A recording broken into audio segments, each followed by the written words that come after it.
मार्च 2026 रोजी होणारा इयत्ता 12वीचा भूगोलाचा पेपर जर तुम्ही बोर्डाच्या परीक्षेत असा लिहिला तर तुम्ही नक्कीच भूगोल या विषयात 80 पैकी 75च्या वर मार्क्स मिळवाल. तर चला तर पाहूयात कोणते महत्त्वाचे बोर्डाला येणारे प्रश्न आहेत आणि त्याचं उत्तर किती लिहायला पाहिजे, जेणेकरून तुम्ही त्या प्रश्नामध्ये देखील पैकीच्या पैकी मार्क्स नक्कीच मिळवा. तर नमस्कार विद्यार्थी मित्रांनो, आज सपोर्ट या चॅनलमध्ये तुमचे स्वागत आहे. आज आपण 7 मार्च 2026 रोजी होणारा इयत्ता 12वीचा भूगोलाचा पेपर बोर्डाच्या परीक्षेत कसा सोडवायचा असतो आणि त्याचं प्रेझेंटेशन कसं असतं आपण या व्हिडिओमध्ये पाहणार आहोत.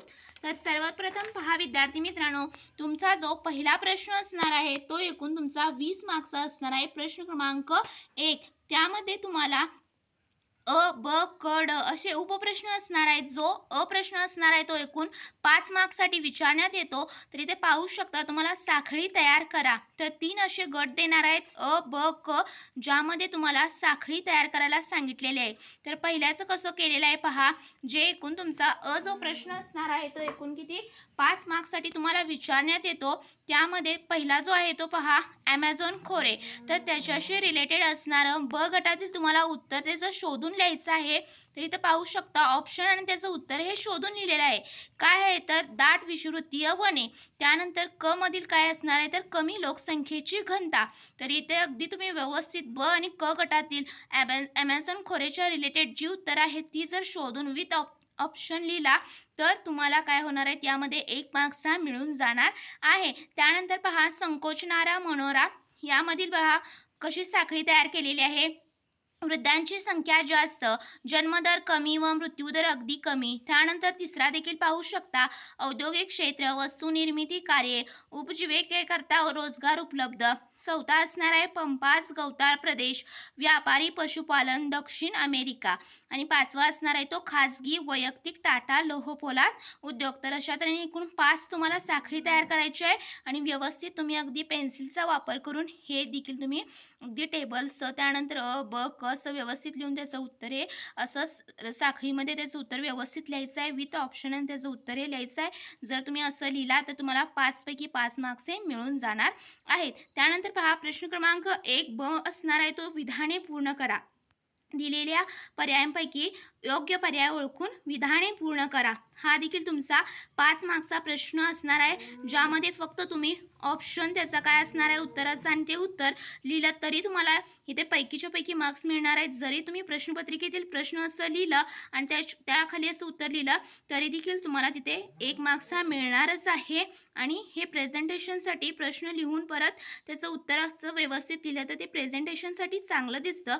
टॉपर्सचे विद्यार्थी असतात ते अशा प्रकारेच परीक्षेमध्ये बोर्डाच्या प्रेझेंटेशन करत असतात.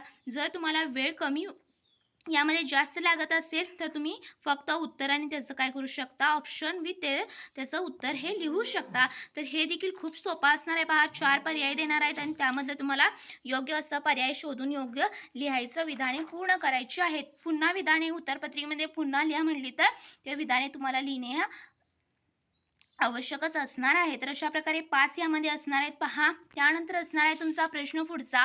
प्रश्न क्रमांक 1 क जो असणार आहे तो असणार आहे सहसंबंध स्पष्ट करा. तुम्हाला कोणती 2 विधाने देणार आहेत आणि त्यातील सहसंबंध तुम्हाला काय करायचं आहे दिलेल्या पर्यायापैकी योग्य असा सहसंबंध शोधून योग्य पर्याय लिहा.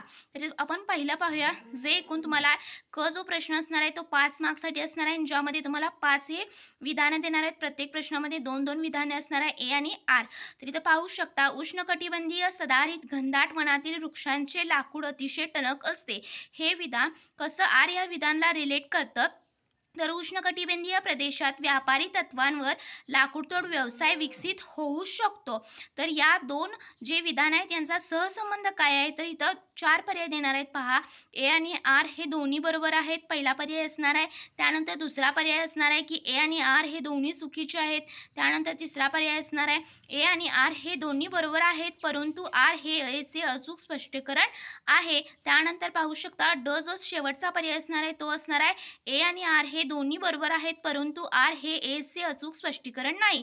तर जे योग्य उत्तर असणार आहे ते तुम्हाला जस्ट तिथं लिहायचं आहे. जर तुम्ही दोन्ही विधाने नाही लिहिली तरी चालेल, फक्त तुम्हाला काय करायचं आहे, तो पर्याय योग्य असा निवडून लिहायचा आहे परीक्षेमध्ये. यासाठी देखील 5 मार्क्स असणार आहेत आणि एकूण 5 तुम्हाला काय करणार आहे, तर यामध्ये सहसंबंध ओळखा यामध्ये 5 तुम्हाला प्रश्न विचारण्यात येणार आहेत. तर इथं तुम्ही पाहू शकता कशा प्रकारे आपण प्रश्न हे जे महत्त्वाचे बोर्डाला विचारणार आहेत ते व्यवस्थित लिहिलेले आहेत. याचा देखील तुम्ही सराव करून व्यवस्थित अभ्यास करून बोर्डाचा पेपर लिहायचा आहे. त्यानंतर ड असणार आहे, तो पहा, तो देखील 5 मार्क्स असणार आहे. अ जो होता प्रश्न क्रमांक पहिल्यामधला अ जो होता तो देखील 5 मार्क्ससाठी, ब पण 5 आणि क 5 आणि ड हा 5 असा एकूण प्रश्न क्रमांक 1 जो असणार आहे तो एकूण 20 मार्क्ससाठी असणार आहे. यामध्ये ड हा 5 मार्क्ससाठी काय असणार आहे, तर चुकीचा अचूक घटक ओळखा किंवा वेगळा घटक ओळखा. 4 पर्याय देणार आहेत आणि त्यातील वेगळा घटक ओळखून तुम्हाला लिहायचं आहे. तर इथं पाहू शकता उत्तरनुसार तुम्ही व्यवस्थित अगदी त्याचा ऑप्शन सहित लिहिला, ऑप्शन आणि त्याचं उत्तर लिहिला तरी तुम्हाला 5 पैकी 5 हे मार्क्स मिळणार आहेत. अजिबात प्रश्न रिपीट करण्याची त्या आवश्यकता नाही. सगळेच जे ऑप्शनला दिलेले आहेत 4 पैकी 4 लिहून परत त्याचं हे लिहायचं नाही.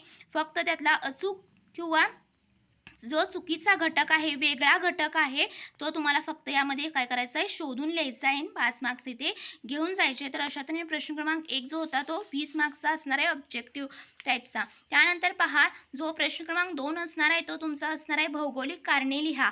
हा एकूण 12 मार्क्सचा प्रश्न असणार आहे, ज्यामध्ये तुम्हाला 4 प्रश्न अटेंड करायचे आहेत. तर इथे पाहू शकता लोकसंख्येतील साक्षरतेचे प्रमाण हे देशाच्या आर्थिक व सामाजिक विकासाचे द्योतक आहे. कारण तर प्रत्येक प्रश्न हा 3 मार्क्ससाठी असल्यामुळे तुम्हाला कमीत कमी 5 मुद्दे किंवा 4 मुद्दे हे व्यवस्थित अगदी लिहायचे आहेत की त्या कारणाचे स्पष्टीकरण देण्यासाठी. इथे पाहू शकता प्रदेशातील साक्षर लोकसंख्येचा थेट प्रभाव हा त्या प्रदेशातील लोकांचे राहणीमान, स्त्रियांचा समाजातील दर्जा, उपलब्ध शैक्षणिक सुविधा व शासकीय धोरण इत्यादी घटकांवर पडतो. साक्षरता हे त्या प्रदेशातील आर्थिक विकासाचे कारण व परिणाम दोन्ही आहे. निरक्षरतेमुळे प्रदेशातील आर्थिक विकास मंदावतो. या उलट साक्षरतेमुळे प्रदेशातील आरोग्य, शैक्षणिक पायाभूत सुविधेत वाढ होते. साक्षरतेच्या वाढत्या प्रमाणामुळे तंत्रज्ञानाचा विकास व वापरही वाढतो. तर असे जर तुम्ही व्यवस्थित त्याला मुद्देसुद्धा जसं लिहिलात पॉईंट घालून तर तुम्हाला इथे 3 पैकी 3 मार्क्स हे मिळणार आहेत. प्रत्येक प्रश्नात 3 मार्क्स जे असणार आहे आणि तुम्हाला भौगोलिक कारणामध्ये एकूण 4 सोडवायचे आहेत. 6 असणार आहेत ऑप्शनला आणि तुम्हाला 6 येत असतील तर अजिबात सोडवत बसू नका. फक्त 4 त्यातील जे तुम्हाला योग्य असं तुम्ही त्या उत्तराबाबत शुअर आहात तेच तुम्हाला उत्तर अगदी भौगोलिक कारणामध्ये लिहायचं आहे. तर इथं दुसरं देखील पाहू शकता कशा प्रकारे लिहिलं आहे. तुम्ही व्हिडिओ पॉज करून तुम्ही इथे व्यवस्थित अगदी कसं लिहिलेलं आहे पॉईंट वाईज ते पाहू शकता. त्यानंतर पहा विद्यार्थी मित्रांनो, जो प्रश्न क्रमांक 3 असणार आहे तो फरक स्पष्ट करा असणार आहे, जो एकूण 9 मार्क्ससाठी असणार आहे. पहा प्रत्येक प्रश्नाला 3 मार्क्स असणार आहे आणि कोणते तुम्हाला 3च यामध्ये काय करायचे आहेत, फरक स्पष्ट करायचे आहेत. तर एक प्रश्न तुम्हाला सोडवून दाखवलेला आहे जो खूप महत्त्वाचा आहे बोर्डाच्या दृष्टिकोनातून. भूमी उपयोजन व भूमी आच्छादन ह्यातला फरक तुम्हाला कमीत कमी 5 ते 6 मुद्द्यांच्या आधारे काय करायचं आहे, स्पष्ट करून दाखवायचं आहे. आणि प्रत्येक प्रश्नाला किती प्रत्येक फरक प्रश्नाचा जो आहे त्याला 3 मार्क्स असल्यामुळे कमीत कमी 6 मुद्दे लिहिणे हे अपेक्षित आहे. एका पेजवर तुम्ही असं व्यवस्थित अगदी बोर्डाच्या व्यवस्थित लिहिला एक प्रश्न असा व्यवस्थित सोडवून आखून ते. तर तुम्हाला इथं अजिबात पॅरेग्राफचा वापर करायचा नाही, फक्त मुद्द्यांचा वापर करून जर असं व्यवस्थित जर लिहिला तर इथं 3 पैकी 3 मार्क्स हे तुम्हाला मिळणार आहेत. आणि असे किती 3 प्रश्न फक्त सोडवायचे असल्यामुळे इथे 9 मार्क्स मिळायला काही तुम्हाला हरकत नाही. त्यानंतर पहा जो तुमचा 4था प्रश्न असणार आहे तो एकूण तुमचा किती मार्क्सचा असणार आहे, तर 11 मार्क्सचा असणार आहे, जो तुमचा नकाशावरती असणार आहे. तर जो प्रश्न क्रमांक 4 असणार आहे एकूण 6 मार्क्ससाठी.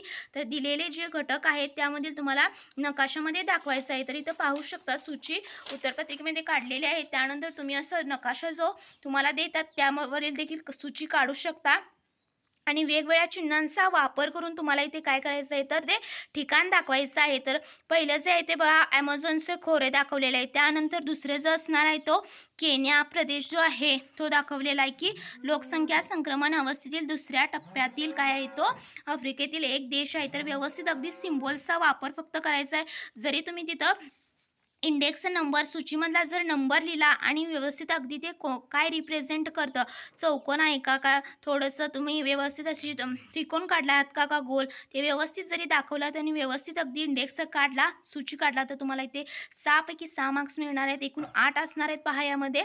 तर तुम्ही 8 ही सोडवू शकता आणि त्यातले 6च तुम्हाला जर बरोबर आले तर 6 पैकी 6 मार्क्स हे भेटून जाणार आहेत. तर अशा प्रकारे नकाशावरचा जो जगाचा नकाशा आहे त्यावरचा तुम्हाला हा 6 मार्क्सचा प्रश्न क्रमांक 14 मध्ये प्रश्न असणार आहे. ते तिथं पाहू शकता. महत्त्वाचे जे आहेत प्रदेश ते व्यवस्थित अगदी तुम्ही दाखवायचे आहेत नकाशावरती.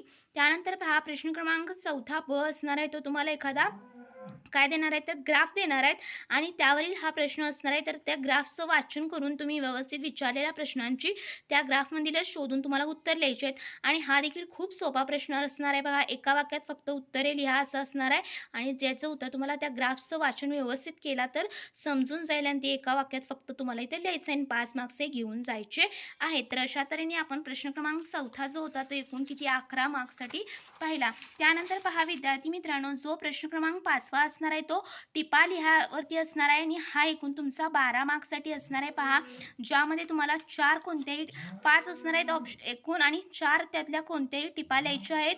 तर प्रत्येकी ह्याला 3-3 मार्क्ससाठी असणार आहेत. पहा या टिपा.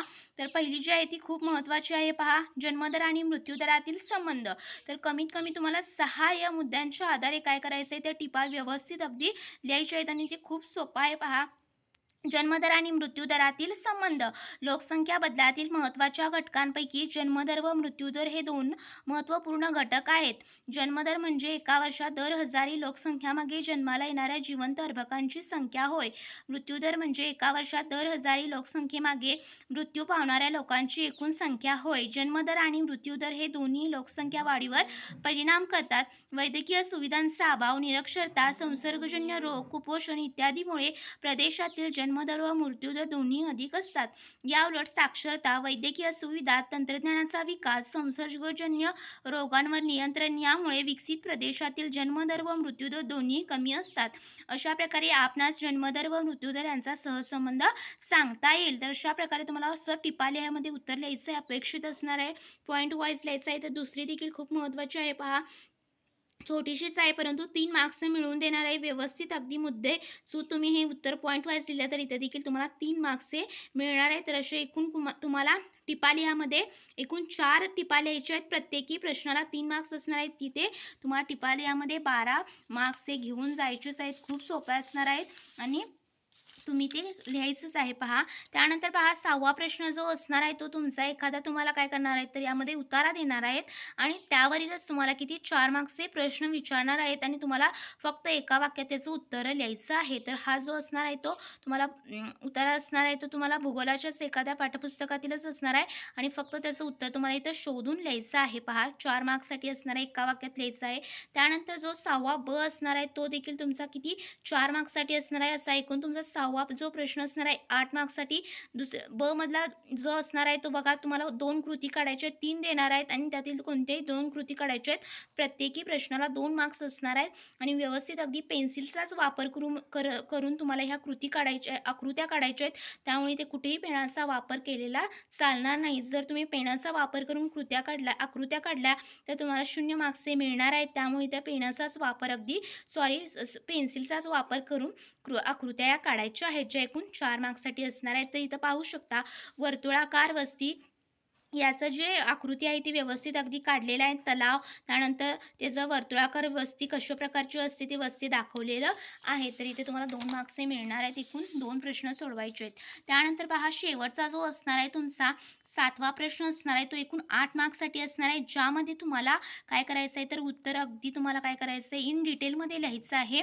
तर 2 प्रश्न विचारण्यात येणार आहेत आणि एकाच प्रश्नाचं तुम्हाला काय करायचं आहे एनी वन कोणताही एक अटेम्प्ट करायचा आहे, जो तुम्हाला सोपा वाटतो तो. तर इथं पाहू शकता 8 मार्क्सला असल्यामुळे तुम्ही वेगवेगळ्या आकृत्यांचा देखील यामध्ये वापर करून लिहू शकता. तर व्यापारावर परिणाम करणारे घटक कोणकोणते आहेत तर नैसर्गिक संसाधनांच्या वितरणातील फरक, हवामान, लोकसंख्या, संस्कृती, आर्थिक खर्च, निपुणता, शासकीय धोरण आणि ह्या प्रत्येक घटकाचं तुम्हाला इथं खाली एक्सप्लेनेशन करायचं आहे, पाहू शकता.